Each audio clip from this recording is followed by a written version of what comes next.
Yo, that bug is wild. They need to fix that. Yo, what is going on, everybody? It's Tyrant back with another video, and today I'm going to be talking about Sparking Zero, since today is the release of the big balance patch. Now, I say balance patch, but it's honestly more like a game overhaul. I feel like the developers really watched the dramatic showdown events and, as we hoped, took some feedback and went back and tweaked some of the game accordingly.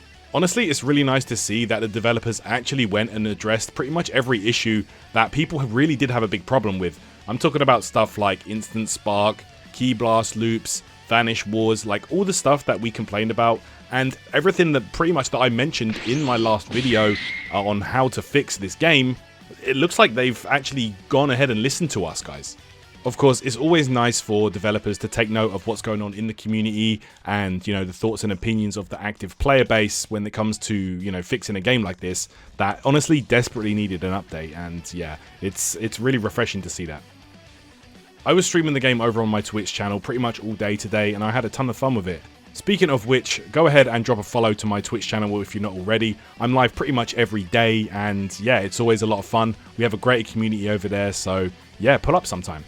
But yeah, overall, I feel like the game is a lot more fun now. They really addressed issues like Vanish Wars pretty well, I would say. Now it gets faster. The timing on the Vanish window is actually smaller. So yeah, initiating a Vanish War is actually a pretty huge risk now if you don't have the resources to keep it going. Because not only is it harder to perform, it costs more ki now. So you really have to be keeping track of that and not just, you know, always vanishing back, because, you know, it could get you killed at the end of the day. So yeah, like this is a real like commitment now going into these wars.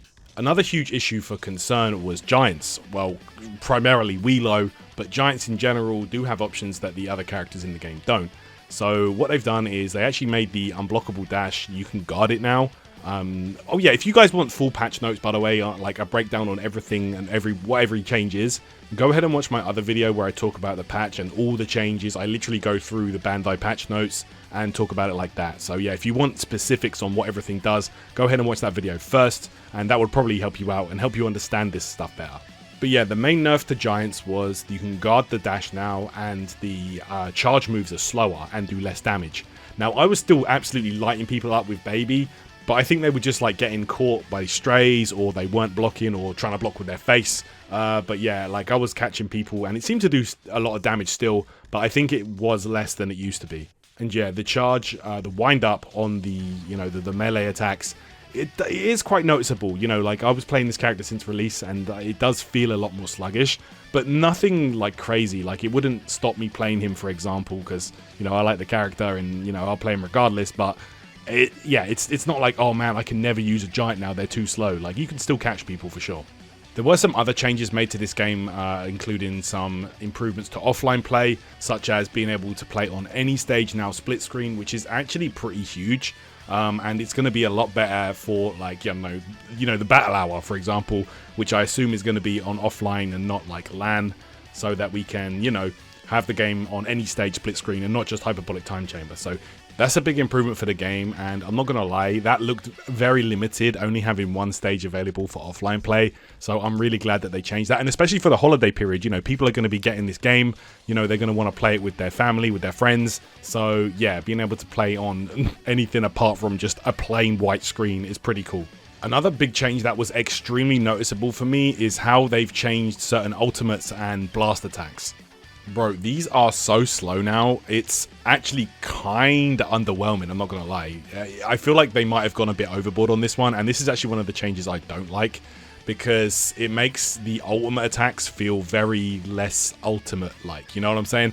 Because here are some examples that, just take a look. Just trying it. Wow, those moves are trash now. Do you see how slow it was? See, this might not even combo because this is so slow now. Look how bad it is.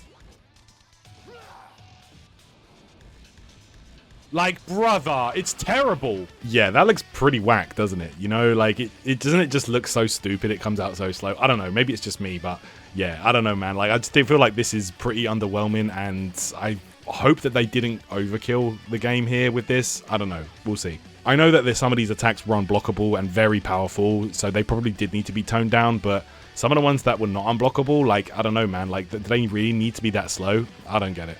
Also, Dr. Giro, man, I played against him, and he seems a lot less scary now. His grab takes way less life away from the opponent and gives less to himself. So, yeah, and of course, you know, now that his buff costs 2 skill points and he can't run away the whole game, it's going to be interesting if people even consider using him now. Like, I feel like a lot of the gameplay is going to be completely switched up. I feel like people are going to use different characters. So, yeah, it's a decent time for the game, man. Also, Key Blast loops are gone. Yeah, I tried them with Android 13. I couldn't get them to work. And yeah, it looks like they're completely gone out of the game. So, again, this was something that people complained about.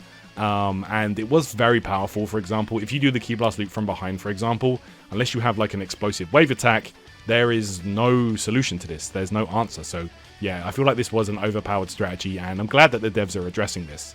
Okay, now on to the issue that I think is actually pretty game breaking and 100% needs to be addressed as soon as possible. There is a huge bug in DP battle right now, and it happened to me a few times on my stream earlier, man. This is like really, really bad. So basically, like, when the game gets down to the last 60 seconds, any characters you have left alive, you can tag them in, and they come in with full life. Bro, that is absolutely insane. And not only that, if you transform, you get all the life back on that character. Like, look at this example here.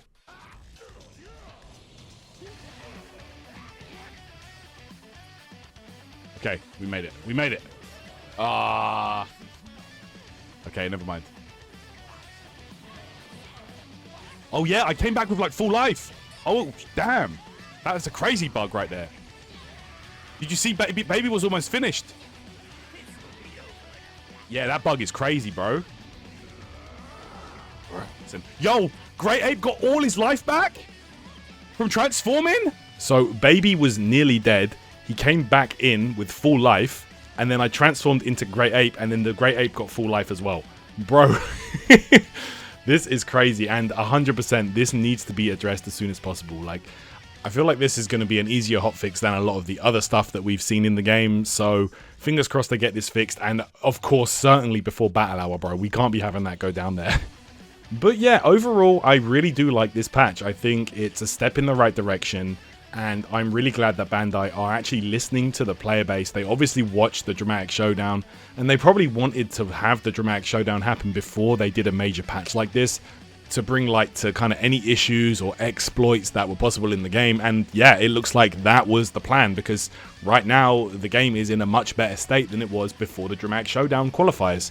I mean, it's just unfortunate that we had to, you know, sit through so much nonsense in those qualifiers, which is not a good look for the game. And I hope people come back and try this patch. You know, I hope that people have not been put off by that, and they're willing to give the game another shot, because it is a lot better. And honestly, now would be a perfect time for Bandai to show some kind of DLC, some kind of, you know, sneak peek of new content coming to the game. Because honestly, aside from this great patch, I feel like interest in the game has massively fell off. So here's hoping that we can get a sneak peek at some DLC, some superhero, some Dimer stuff soon. And yeah, man, like that would be really cool. But yeah, those are my initial thoughts on the new Sparking Zero patch. I want to give a special shout out to everybody that came by the Twitch stream earlier. I really appreciate it. And everybody here on the YouTube, you know, watching the videos, dropping comments, you know, I see you guys. I try to reply to as many as I can, and I really appreciate the support. So yeah, I'll be back real soon, guys. Thank you so much for watching, and I'll see you in the next stream or video. You take care, everybody.